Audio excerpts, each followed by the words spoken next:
بسم اللہ الرحمن الرحیم۔ السلام علیکم ناظرین۔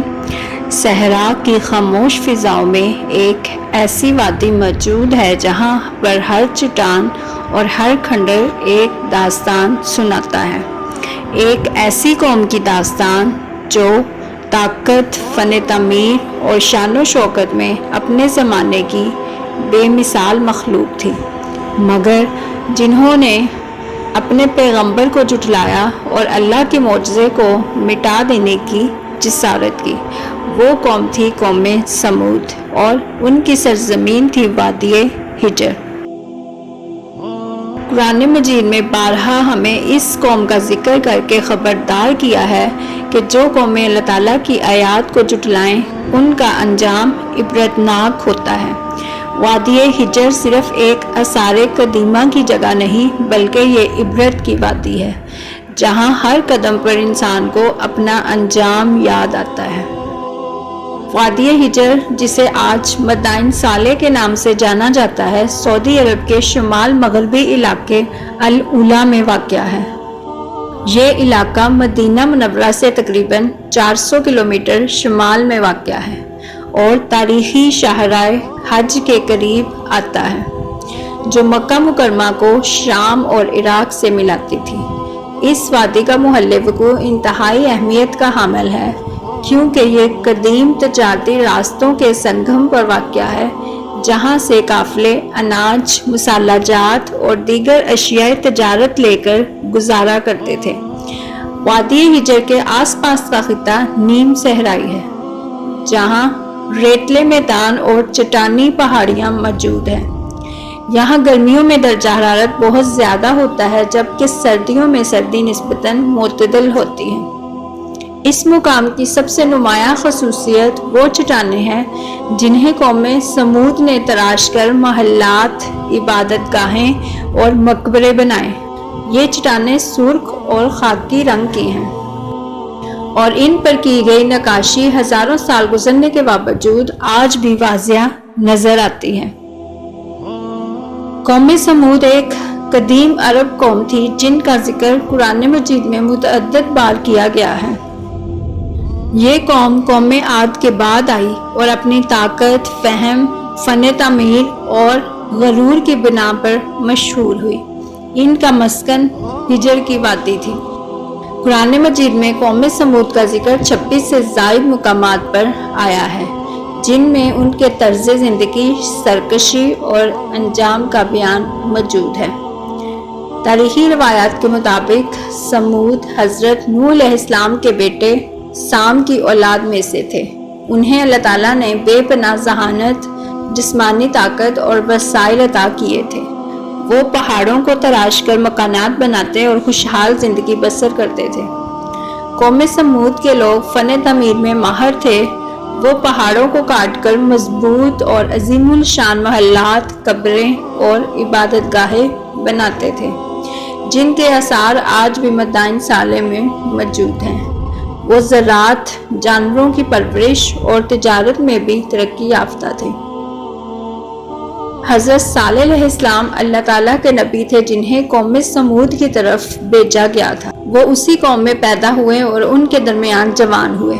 وہ اپنی صداقت، نیکی اور دانائی کے باعث اپنی قوم میں معزز سمجھے جاتے تھے، لیکن جب اللہ تعالیٰ نے انہیں نبوت عطا فرمائی اور انہوں نے اپنی قوم کو توحید کی طرف بلایا اور کہا، اے میری قوم، اللہ کی عبادت کرو، اس کے سوا تمہارا کوئی معبود نہیں۔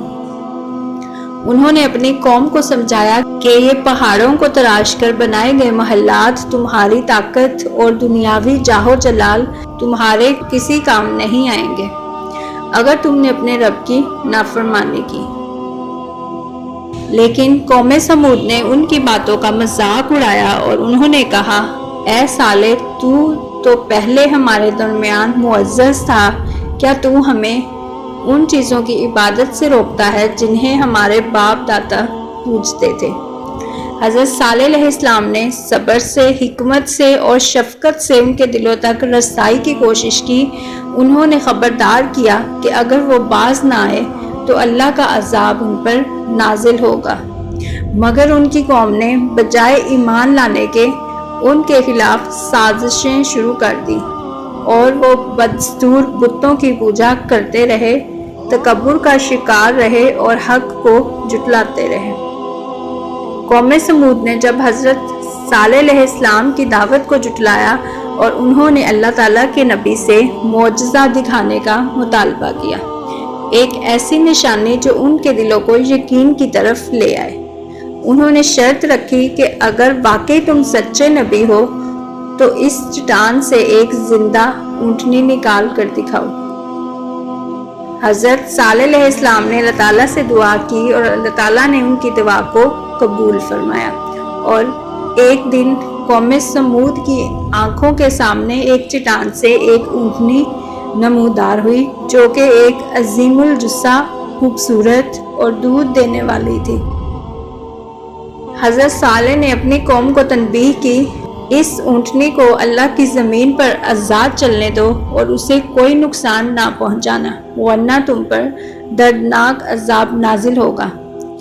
یہ اونٹنی اتنا دودھ دیتی کہ پوری قوم کے لیے کافی ہوتا، مگر قوم سمود کا تکبر اب بھی کم نہ ہوا۔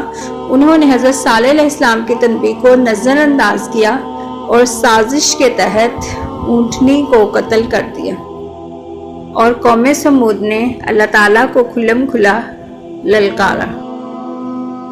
پھر وہ دن آیا جب زمین ہلنے لگی، آسمان چیخ اٹھا، ایک زوردار چیخ جس نے پوری بستی کو لرزا دیا۔ زمین پھٹی، پہاڑ گرجے، اور ایک لمحے میں وہ عظیم قوم جو کبھی دنیا پر حکمرانی کی خواہش رکھتی تھی، مٹی کا ڈھیر بن گئی۔ قرآن مجید کی سورۃ الشمس میں ارشاد ہے، بس ان کے گناہوں کے باعث ان کے رب نے انہیں تباہ کر دیا اور ان کا سب کچھ برباد کر دیا۔ جب حضرت صالح علیہ السلام نے اپنی قوم کی بربادی کو دیکھا تو وہ ان سے منہ موڑ کر چل دیے اور کہا، اے میری قوم، میں نے تمہیں اپنے رب کا پیغام پہنچا دیا تھا۔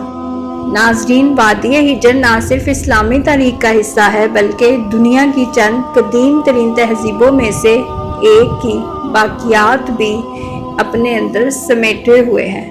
یہ وہ مقام ہے جہاں قوم سمود نے اپنی طاقت، ہنر اور فن تعمیر کا عملی مظاہرہ کیا تھا۔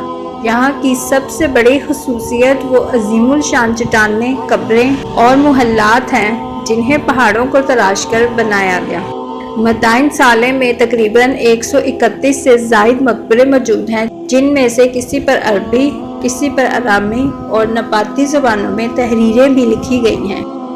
یہ قبریں عام شہریوں کی نہیں بلکہ اعلیٰ حکومتی اور مذہبی شخصیات کی تھیں۔ یونیسکو نے 2008 میں مدائن صالح کو عالمی ثقافتی ورثہ قرار دیا۔ یہ سعودی عرب کی پہلی سائٹ تھی جو اس فہرست میں شامل کی گئی۔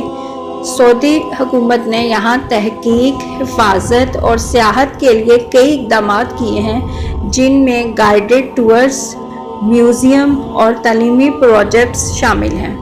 مدائن صالح میں پائے جانے والے پانی کے کنویں، تالاب اور گلیاں اس دور کی روزمرہ زندگی کی جھلک پیش کرتے ہیں۔ یہ واضح کرتا ہے کہ قوم سمود صرف معمار ہی نہیں بلکہ ترقی یافتہ سماجی نظام کے مالک بھی تھے۔ اللہ تعالیٰ نے قرآن مجید میں قوم سمود کا ذکر بارہا اس لیے فرمایا تاکہ ہم ان کے انجام سے سبق حاصل کریں۔